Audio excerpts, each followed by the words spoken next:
இப்னு Jawzi ரஹ்மத்துல்லாஹி தல்பீஸ் இப்லீஸ்ல எழுதுவாங்க. அல்லாஹ் அற்புதமா சொல்லுவாங்க, சைத்தான் ஒருவனை வழிகெடுக்க நினைச்சா அவன் இல்மு தேர்ற வாசலை அடைச்சிருவான். அதான் அவன் பெரிய ஆயுதம். சைத்தான பெரிய ஆயுதம் இது, இல்மு தேர்றதை அடைச்சிருவான். இல்மு தேர்றதை அடைச்சா அவன் ஜஹில்ல இருந்து அவனை எப்படி வேண்டாலும் இழுத்துட்டு போவான். இன்னைக்கு சிலர் பாப்பீங்க, அவங்ககிட்ட இபாதத்திற்கு இல்மு இல்லை, அதனால எல்லா பிதத்தையும் செய்வாங்க. ஏதாவது பிரயோசனம் இருக்குதா? இல்ல. இபாதத்தாளிகள் தான் இவங்க தான் அடையாளம் சொல்லுவாங்க. ஆனா குர்ஆனுக்கு சொன்னாக்க அவங்களுக்கு சம்மதமே இருக்காது. அதனால இப்லீஸ் வழிகெடுக்கிறதுல மிக முக்கியமான ஒன்றுதான் இல்ம கொடுக்க மாட்டான். இல்மு வாசல் அடைச்சிருவான், இல்முக்கான சூழலை இல்லாமல் ஆக்கிடுவான். அப்படி அடைச்சிட்டான்னா அவன் ஜஹல்லே இருப்பான். இவர் வேற இப்னுல் ஜௌசி, இவர் இப்னு கையிமில் ஜௌசியா. அவர் யாரு?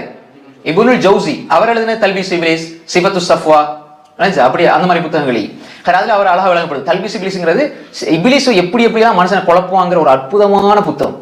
எல்லா அறிஞர்கள் எல்லாருக்குமே தெரிய வேண்டிய ஒரு புத்தகம் அது. எப்படி எப்படிலாம் சைத்தான் வழிகெடுப்பான்ங்கிற முழு விஷயத்தையும் அப்படி திரட்டி எழுதியிருக்கிறார்கள். இப்ப பாருங்க.